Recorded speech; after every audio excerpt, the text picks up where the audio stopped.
in this kind of era, you got to be much faster than the previous draft picks of last season. You got to be much stronger. You got to be everything. You got to be at least more smarter in a way.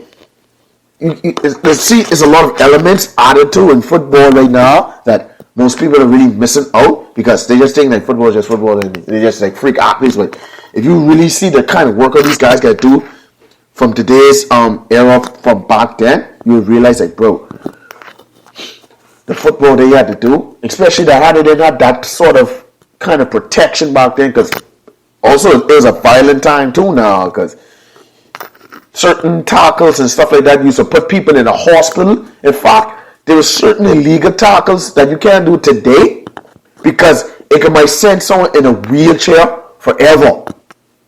You know what I'm saying? Like, yeah, it was very dangerous back then too. And the good thing, like, we get it a bit more safer in a way, because it's very easy to get injured in football. Very easy. I don't care what no one say.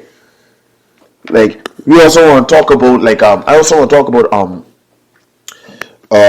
Cleveland Browns, because so I'm not sure if this the fan side or this just the media just trying to, you know, spin something more, because I know the media just trying to, like, to say shit just to get people to really listen to them and see them more, or make them feel a certain way because they feel them kind of type of way.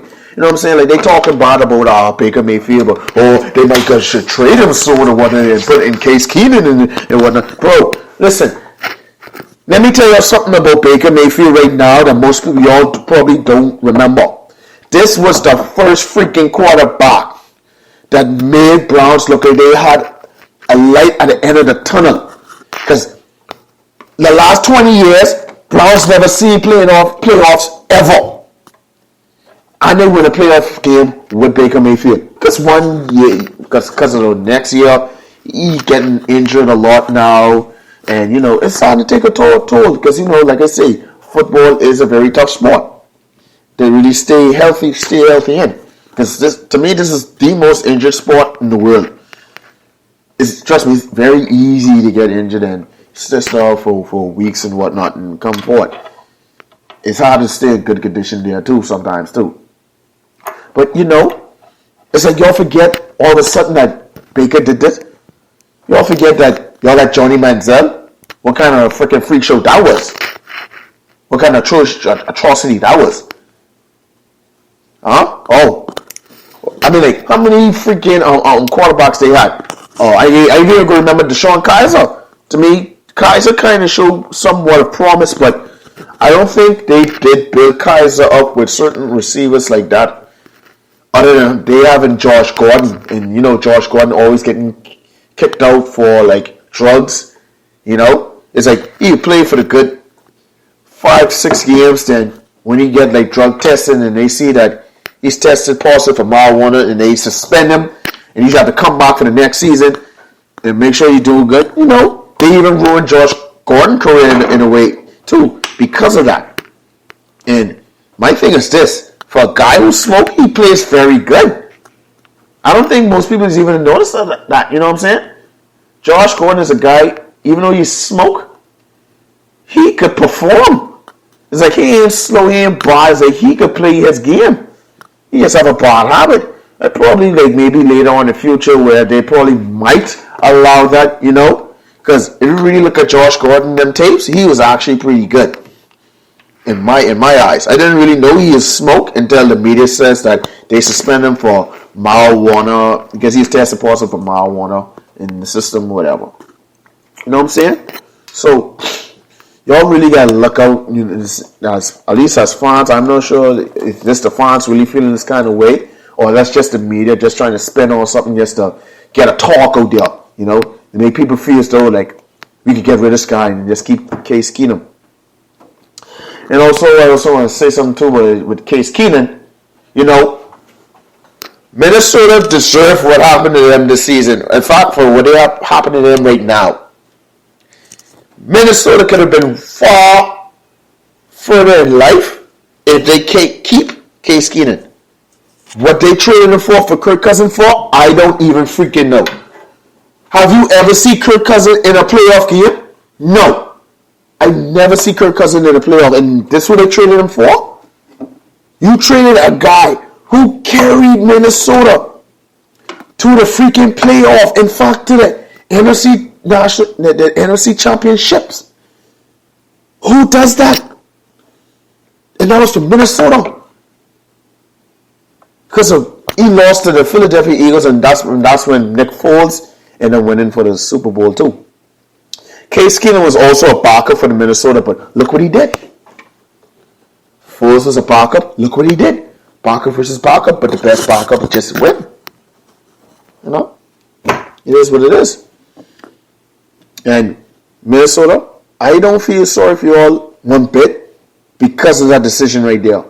I don't see the reason why I let go of Case Keenum for Kirk Cousins in the first place. I don't see the reasoning. Really, I don't. Because y'all go win some games, but y'all can't win enough games to go to playoffs.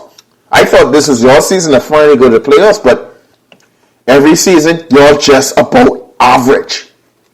Like, y'all have the right amount of receivers, the right amount of running backs, defensive players, and y'all still can't do shit with that. What's up with that?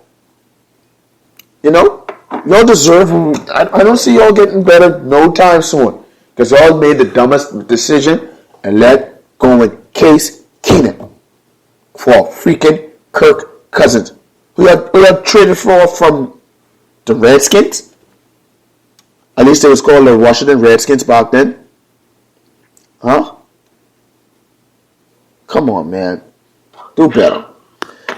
Anyways, that's it for my takeoff for today's episode, and I hope you guys really enjoyed. And what I will be doing here for, since now the NFL season is now over. And the truth is, I'm not really much of an NBA fan, but I think I'm gonna have to be watching some NBA games and start talking about it and how things will be going for the future. And by the way, I did watch some of the All-Star games.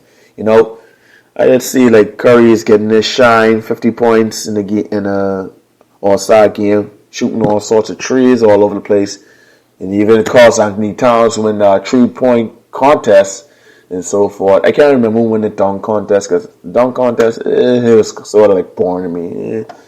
There's hardly any new elements. I did saw one or two new elements they try to add in there to it, but it was like, yeah, I don't feel it no more like how I used to no more. You know what I'm saying? So I just accept it how it is, and whatever the case may be. But I will be talking about the NBA, and I have to be watching some NBA games from here forward, especially when I keep up with the content of my channel, of course. So there you go. And also, I'll probably be talking about some YouTube boxing as well. I'm not sure if anyone would be interested in hearing that, but you know, I will be talking about that in later on in the future with it. Not, you know, what's going on for Saturday coming up? Deji versus Alex Wasabi, USA versus the UK boxing fight was going to be happening tomorrow. In fact, as of right now, of this recording, it's happening on Friday night. So the fight is going to be happening tomorrow, Saturday. It's going to be very interesting. And just in case you don't know about Deji and Alex Wasabi, both of them are YouTubers. Deji is probably be more famous than Alex Wasabi, because Deji is having more subscribers than him. And also from his brother KSI, he also bring him out there as well too, you know what I'm saying? So his brother has more of the shine in the YouTube world. In fact, his brother KSI is the most subscribed black YouTuber right now. And obviously Deji's probably like second or so, second, third, whatever. I haven't really too sure about who's in the rankings of YouTubing, but whatever the case may be. But just know that KSI right now is the most subscribed black YouTuber in the world right now. And this little brother is going to be fighting tomorrow. USA versus the UK. It should be very exciting, guys. And peace out and enjoy. Have a nice, wonderful day, everyone. I'll see you guys in the next episode.